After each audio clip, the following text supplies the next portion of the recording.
Et Christophe Combarieux est avec nous. Bonjour Christophe, pour Bonjour, vos coups de cœur culture. On va partir un peu tous azimuts ce matin, en ce dimanche de Pâques, de la musique avec Rusalka à l'Opéra Bastille, mais aussi un jeune chanteur qui a mis la religion au cœur de son art, et puis du théâtre, Les Grandes Filles au Théâtre Montparnasse, qui réunit 4 grandes actrices.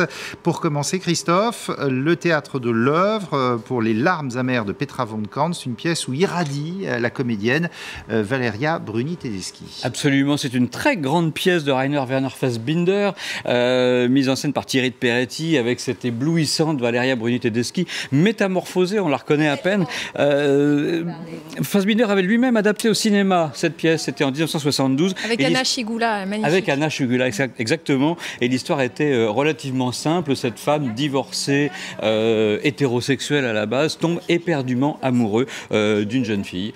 Et dans quelle mesure ça va bouleverser sa vie ? Eh bien, vous vous doutez bien qu'avec Fassbinder, on n'est jamais vraiment dans la demi-mesure. Cette folie passionnelle va l'entraîner à beaucoup de sacrifices, d'abord pour donner à cette fille finalement une grande carrière de mannequin, le tout dans une ambiance d'alcool, de fumée, d'indécence, je dirais, très exaltée, en tout cas scéniquement. Et comment la mise en scène rend-elle compte de ce tourbillon de la vie, hein ? Alors, c'est Thierry de Peretti qui signe la mise en scène, et je veux dire qu'il nous embarque très loin dans cette violence des sentiments. En somme, une ambiance presque oppressante qui vient faire vraiment un très très bel écho au jeu presque extrêmement sensible de Valeria Bruni-Tedeschi, qui se retrouve en plus face à sa parmi les 6 comédiennes, face également à la fille d'Isabelle Huppert, Lolita Chama. C'est au Théâtre de l'œuvre. Affaire de famille. Affaire de famille, tout à fait. Et en plus, c'est la dernière semaine, donc il faut y aller tout de suite. On regarde un extrait ? Absolument. C'est parti. Karine Petra. Petra von Kantz dont j'ai tant parlé. Salut. Salut, bonjour. C'est vous Bien. Excusez le désordre, les circonstances. C'est pas grave. Vous voulez un café? Un cognac. Un cognac, Marlène? Maintenant, tout va changer, Karine. On va essayer de faire quelque chose de ta vie. Vite! Quand je vous vois, j'ai envie de vomir! Et comme ça sort!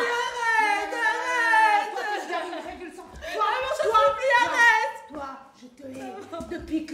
Depuis que je t'ai eu dans mes bras, le premier instant, je t'ai toujours haï! Tu comprends? Vous imaginez la mère et la fille qui jouent comme ça, c'est incroyable. C'est une pure folie, absolument. Les Larmes amères de Petra von Kantz de Fassbinder, c'est au Théâtre de l'œuvre, donc seulement cette semaine, jusqu'au 12 avril. Il faut foncer. Alors, direction le Théâtre Montparnasse maintenant, Christophe, pour un quatuor féminin de vieilles dames indignes. Alors ça, moi j'adore ça, réuni dans une pièce intitulée Les Grandes Filles. Et la pièce est signée Stéphane Guérin, mise en scène par Jean-Paul Muel.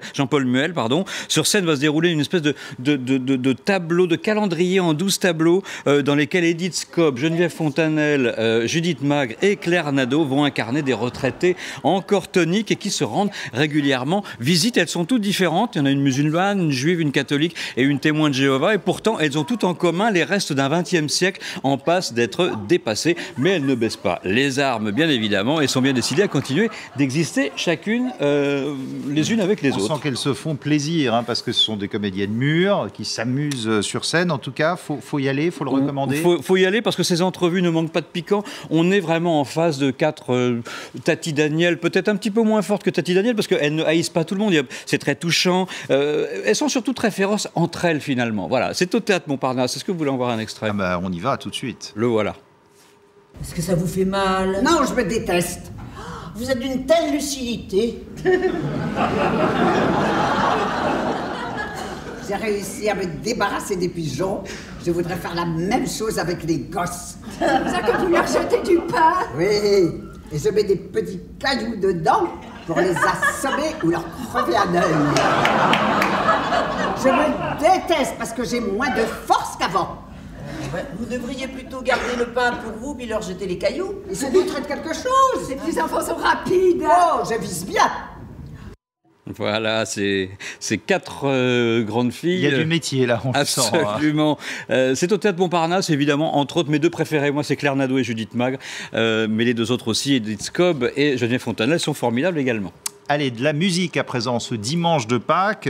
Tenez, on est en plein dedans avec cette pensée pour les chrétiens d'Irak grâce à un jeune chanteur, il s'appelle Grégory Turpin. En effet, c'est l'occasion déjà de rappeler au milieu de toute cette actualité très tourmentée sans cesse que les chrétiens d'Irak sont évidemment toujours la proie de l'État islamique. Et pour leur apporter soutien et espoir, Grégory Turpin, qui est un jeune chanteur engagé, est parti en février dernier pour une tournée d'une semaine auprès de l'association Fraternité Irak au service des réfugiés chrétiens. Il s'est rendu notamment dans 5 villes chrétiennes encore préservées par Daesh au nord de l'Irak.